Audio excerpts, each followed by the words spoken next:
उसमें हमने याद किया था कि हर किसी को एक इंश्योरेंस पॉलिसी चाहिए होती है, लाइफ इंश्योरेंस, तो हम उससे पॉलिसी से याद रखेंगे लाइफ इंश्योरेंस। नेक्स्ट आता है सेकंड अकाउंटिंग स्टैंडर्ड सेकंड, जो कि था वैल्यूएशन ऑफ इन्वेंट्री के बारे में, जहाँ पे आपको याद रखना है कि कोई भी पर्सन 2 बार किसी इन्वेंट्री को यूज़ नहीं कर सकता। जैसे हमने एग्जांपल लिया था शुगर केन का, उससे शुगर बनाई थी, तो दोबारा से शुगर केन हमें नहीं मिल सकता। ठीक है। नेक्स्ट आता है अकाउंटिंग स्टैंडर्ड 3, जो कि है कैश फ्लो स्टेटमेंट। कैश हम किस किस से लेते हैं, हमारे लिए रियल कैश फ्लो किस किस का होता है, मम्मी का, पापा का और भाई का।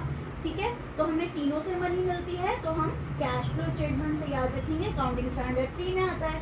Accounting standard 4, contingencies and event occurring after the balance sheet date. ठीक है, तो contingencies and events occurring after the balance sheet date, balance sheet date कौन सी होती है, 31 मार्च, उससे याद रखेंगे 3 + 1 दैट इज 4।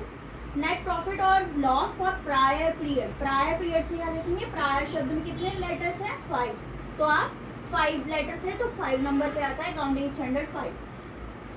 7 में हमने क्या याद रखना है, कंस्ट्रक्शन कॉन्ट्रैक्ट के बारे में। कंस्ट्रक्शन करता कौन है, लेबर करती है, और लेबर कितने दिन काम करती है, 7 दिन काम करती है, तो 7 डेज काम करती है, तो हम याद रखेंगे अकाउंटिंग स्टैंडर्ड 7 है। अकाउंटिंग स्टैंडर्ड 9 आपका क्या है, रिवेन्यू रिकॉग्निशन। रिवेन्यू रिकॉग्निशन में मैक्सिमम जो डिजिट होती है वो कौन सी होती है, 9। ठीक है, तो 9 हो गया, 99 हो गया, 999 हो गया, ये सारे किस में आएंगे, अकाउंटिंग स्टैंडर्ड 9 में।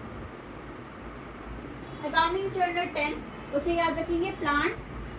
प्लांट आपका है प्रॉपर्टी है और इक्विपमेंट है।